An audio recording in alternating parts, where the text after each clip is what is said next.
नेहमी तेच ऐकून अर्जुनाला राग आला.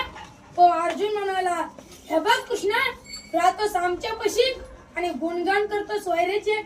खायचं कणगीस आणि गायचं वारल्याच विठाला विठाला. तेव्हा भगवान कृष्ण म्हणाले, मी परत तेच बोलतोय. तेव्हा अर्जुन म्हणाले, हो माझा दादा ही दानशूर आहे. पण भगवान कृष्ण म्हणाले, हे धर्मराज देत नाही असं नाही, पण त्याला कधी काय द्यायचं ते कळत नाही. कृष्ण म्हणाले, चल मी तुला खात्री करून देतो. दोघही ब्राह्मणाचा वेश घेऊन पण भगवंताच्या म्हणण्याप्रमाणे निघाले.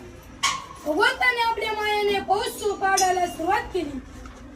दोघही धर्मराजापाशी ते तारणाने भिक्षा दे असा आवाज ऐकून धर्मराज दारावर आले आणि म्हणाले, काय पाहिजे ते सांग. तेव्हा ब्राह्मण म्हणाले, आम्हाला स्वयंपाकाला वरान्न भिक्षा आणून दिली. अर्जुन म्हणाले, आम्हाला काही स्वयंपाकासाठी लाकडी सरपण. वाड्यात गेला व सरपण पाहिले, सरपण कुठेही दिसले नाही. तो म्हणाला, थोडी वरान्न भिक्षा घेऊन जा. तेव्हा ते म्हणाले, वरान्न भिक्षा नको, मी चाललो. दोघंही निघून गेले.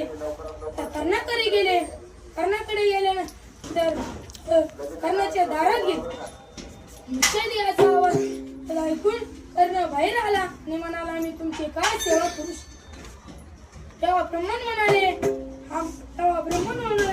आम्हाला वरान्न भिक्षा आणून दिली. आम्हाला स्वयंपाकासाठी काही लाकडी आहे.